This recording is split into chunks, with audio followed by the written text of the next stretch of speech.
Hello and welcome to another episode of the A-10 Insider Podcast here on the Field of 68 Media Network. My name is Rob Dosser. I have Jeff Goodman with me, and we are joined by the star of the St. Louis Billikens. Well, I should say one of the three stars of the St. Louis Billikens, Robbie Avila.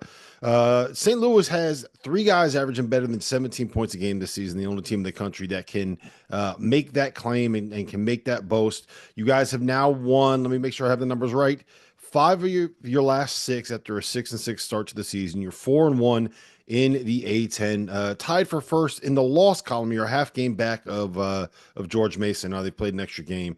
You just spent a full week in Richmond, Virginia, Robbie. Nice to be back home in St. Louis. Nice to be back in your own on your own couch, sleeping in your own bed, watching your own TV. Oh yeah, definitely. Obviously, we split the trip over there in Richmond 1-1, but it's definitely good to be back here in St. Louis, like you said, back in the own comforts of my own apartment. Definitely feels better than the air smells better out here in St. Louis than it did in Richmond. What do you mean it's warmer? It's It's warmer in definitely a little bit Richmond, warmer. Virginia. It was actually a little cold though. It wasn't Really? as warm as I thought it was going to be, and so but when we landed here, yeah, it was freezing. I actually wish we went back to Richmond, but you take what you can get. What do you do, in that week that again you're playing VCU and then Richmond, so you're there. How abnormal is it? Obviously, it's hard to get in a routine because again, you're not home in your own place. What's it like being on the road that long for a road trip? Yeah, it's definitely, I think, difficult, like you mentioned, not being in the own comforts of your own home. You're out of routine, you're out of the sorts, but I think the biggest thing which we did really well was making sure that we got out to do stuff. We went to team meals. We watched a movie as a team. Went to the theaters on our off day on Wednesday. Went to go watch Den at Thieves too. It was a good movie. I enjoyed it. So we had some time, but I think really just kind of making sure that we're not just laying it out in our hotel beds the entire trip. And so I think the coaching staff and Coach Church's wife Miss Nat did a really good job of planning some stuff at certain times that allowed us to get out of our beds and really do some things in Richmond. Obviously Gibbs from Richmond, and so he had some key insights for us of things and food places. And so yeah, no, we definitely had some opportunities to do some stuff that I think allowed us to make more of the trip than just staying in the hotel. All right, no spoilers. Okay, I haven't seen Den of Thieves 2 yet, but Den of Thieves is probably one of my 5 to 7 favorite movies. I rate movies on how rewatchable they are and how many times I probably watched that movie 15 times. Is it good? Is it worth it? Do I need to go to the theater to go see it, or is this one I can wait until, an on-demand watch from home at the couch situation?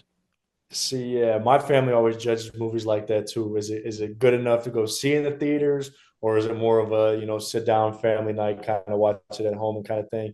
And so I never watched the first one up until the night before, and so I watched the first one. Obviously that one was really really good, a lot of action, the plot twists and everything, and so I had real high hopes for it, but unfortunately I think the first one was way better. I said no spoilers, but I kind of felt like I could see what was coming in there, and so I enjoyed it. But I think we had one of our teammates was in the back snoozing in the back, just sleep.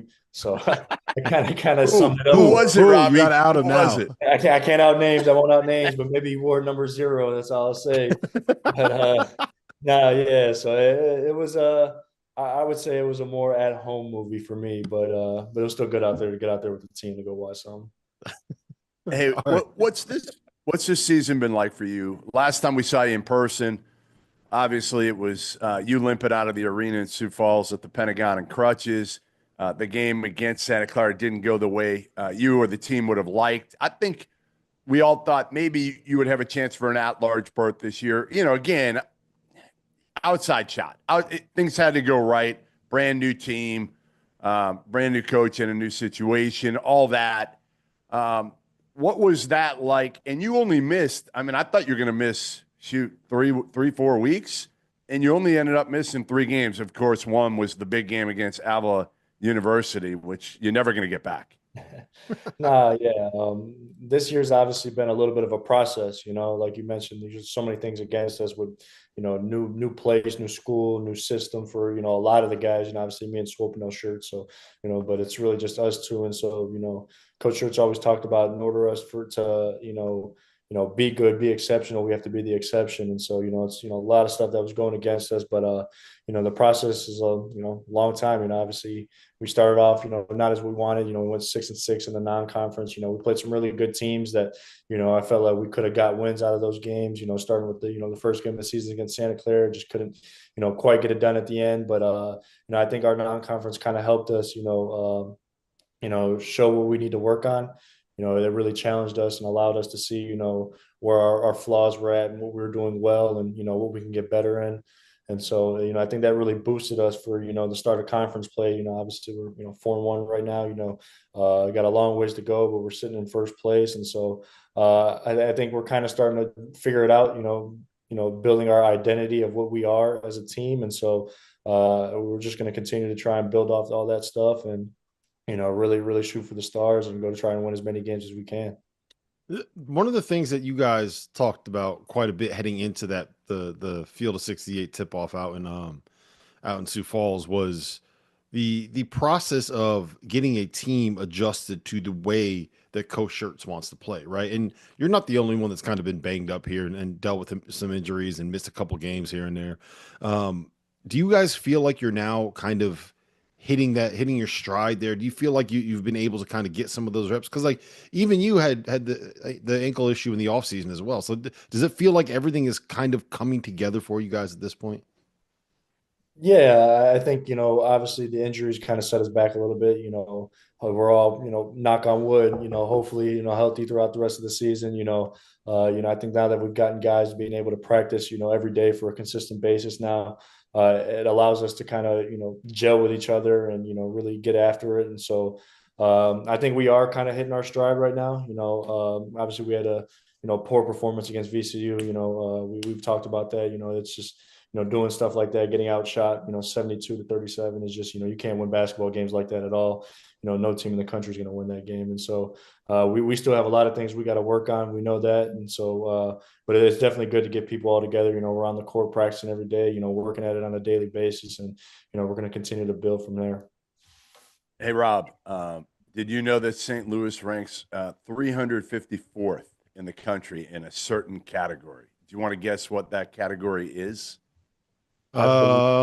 Is it I don't know. They what is it?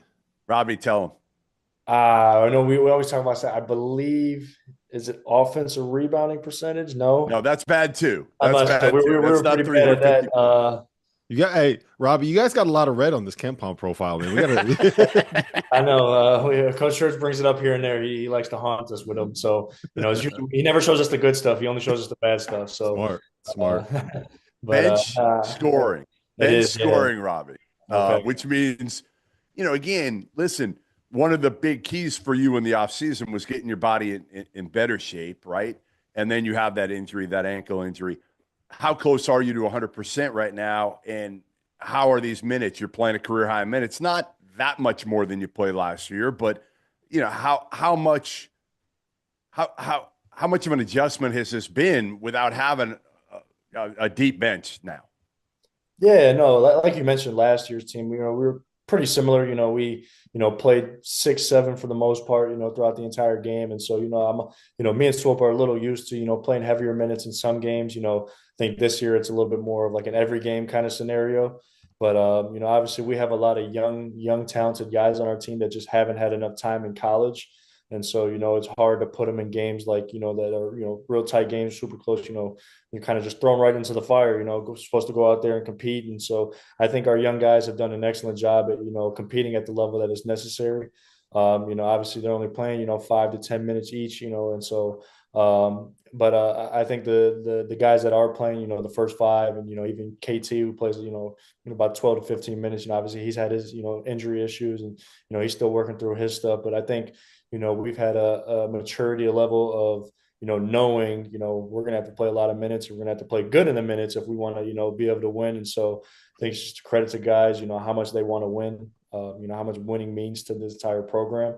And so we're going to go ahead and, whether it's playing all 40 or if only playing 5 to 10, I think everybody understands that, you need to go out there and compete with all you got. And, obviously it's been an adjustment.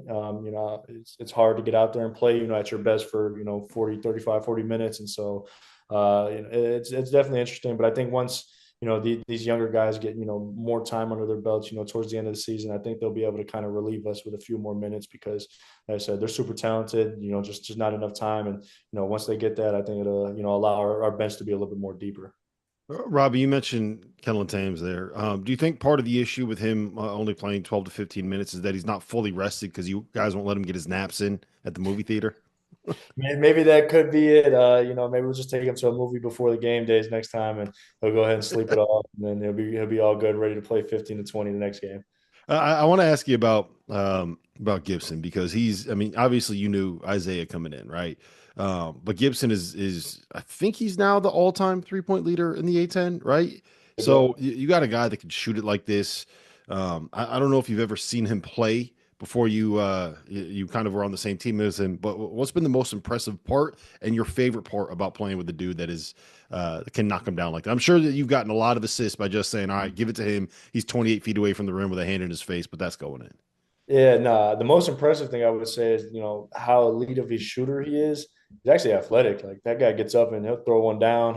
He'll get up and go finish through contact and one layups. And so, that surprised me, for such a great shooter he is. Like he's got sneaky bounce. And so like he'll catch us in practice, go off two and just in traffic, go throw one down maybe here and there. But then I think the most fun part is, like you said, just knowing that guy's going to shoot the ball. It's probably going to go in. And so, he's gotten me a lot of assists that I maybe shouldn't even had, but he'll throw one in there for me. But no, it's been awesome to have a player like Gib with us, being able to score. Obviously he's had runs where, he scored 26 and a half, he had 30 something at Fordham. And so, he's been a lot of fun to play with. Obviously the mixture of him and Swope, the shot making ability that they both have. Swope can do it off the dribble a little bit more than Gib, and Gib's just, quick shot. It's definitely makes my job a lot easier when I just give them the ball and they shoot it. And so it allows me to rack my stats up a little bit.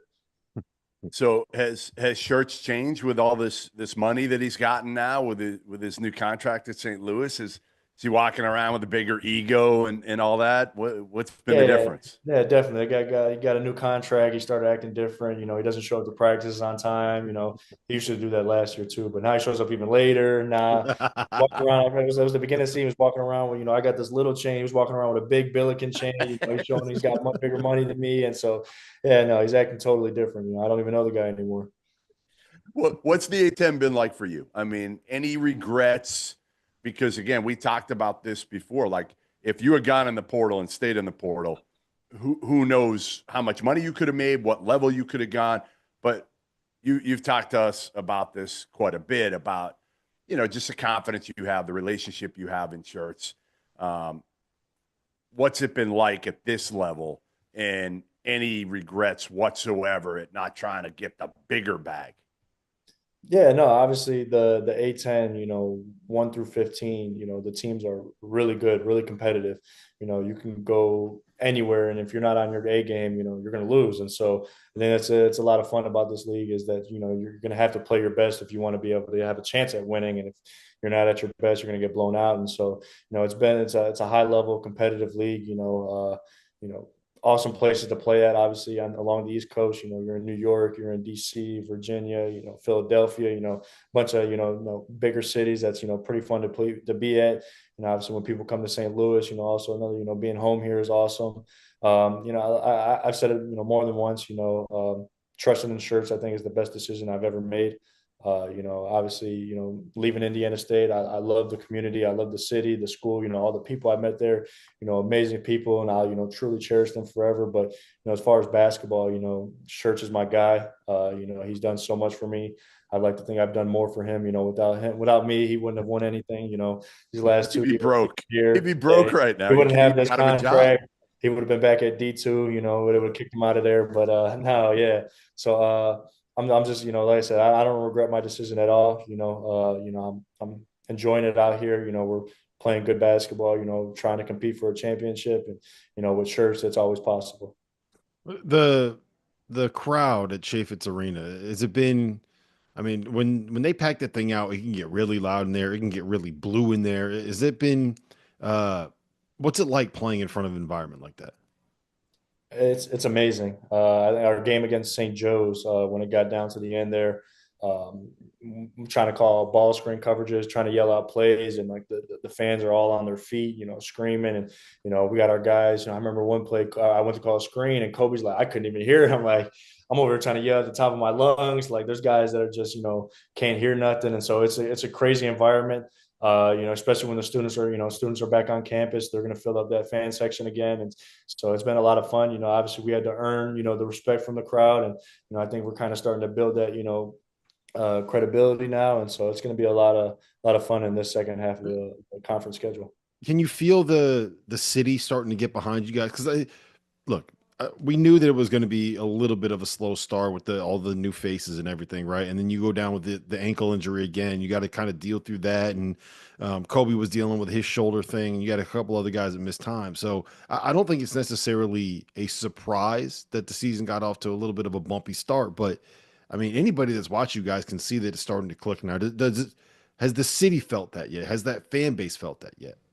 I think so. Yeah. Like you mentioned, it was a little bit of a back and forth bumpy start. We lost a big one to Wichita State. Then we came back, won a couple, and then went on a 3-game losing streak. And so it's hard to build off that when you're losing games and trying to attract a crowd. But I think now that we're in our rhythm, winning games. Obviously, this is a conference schedule. There's a lot of good teams that are coming to our place, and I think the city's actually getting behind us. I think they're really obviously they love their basketball out here.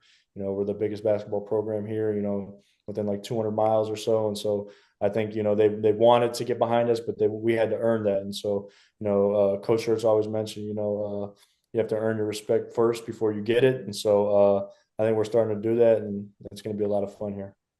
Hey, what was the Grand Canyon crowd like? I'm asking you this selfishly because we're talking about doing the event we did with you guys again, but doing like a marathon with like 8 games. And I want to start it maybe at Grand Canyon because I've been told years ago, I guess their students got credit. I don't know if they still do. They got credit for showing up for games. So that's kind of how they got it going.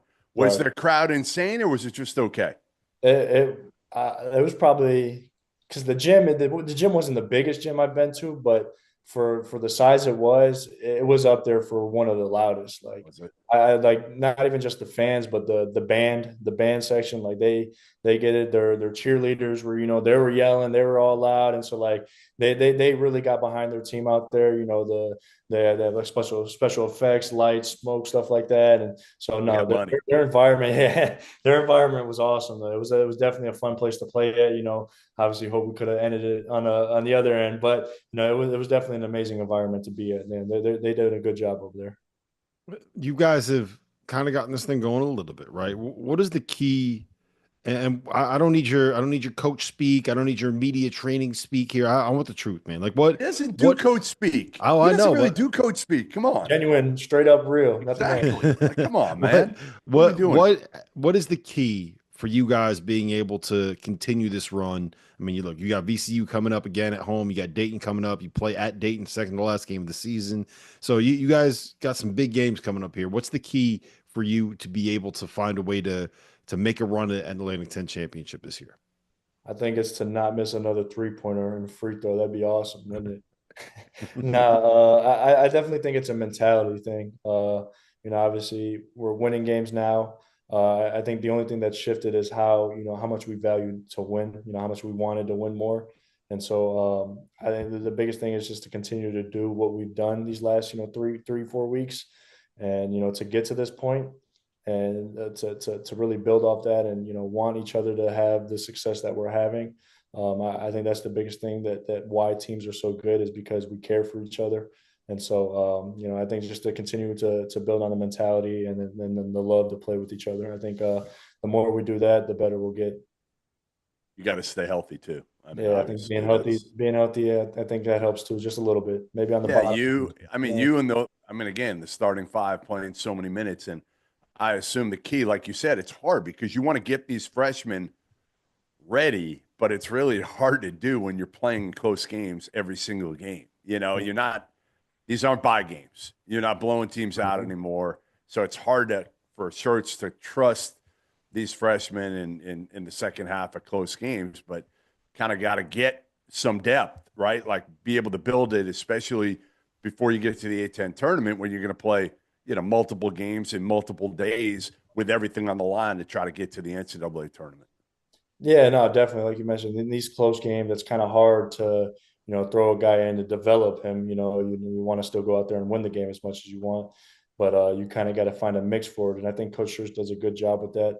I know the biggest thing for us is, the way that we can earn Coach Church's trust is through practice. Truly, guys that show up every single day and compete and, show that they're making winning plays, I think really, really determines if Coach Church is going to put you on the court or not. And, when you get that, trust from him and now you're on the court, it's really just about, making your minutes count. And so, we've had our freshmen, some days, they're in some games they're, really playing well. Like, Dylan makes 2 big free throws, in our game yesterday. Amari got a bunch of rebounds, really guarded and played really well. And then we got some games where, they're, showing their freshman tendencies. And so it's really just trying to find a balance of, performing in your minutes and continue to trust, Coach Church is playing for you. All right. Last one I got for you, Robbie. From a percentage perspective, you are the best 3-point shooter out of the big 3 that you guys have, right? Gibson's the guy that's set all the records, but Isaiah's the guy that's made the most threes this season out of the 3 So if we're putting an NIL check on the line, right?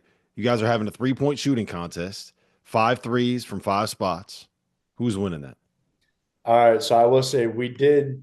So during our practices, we'll break down and doing shooting groups. And I usually go with the bigs and Gibb and Swope are in their own room doing their own thing.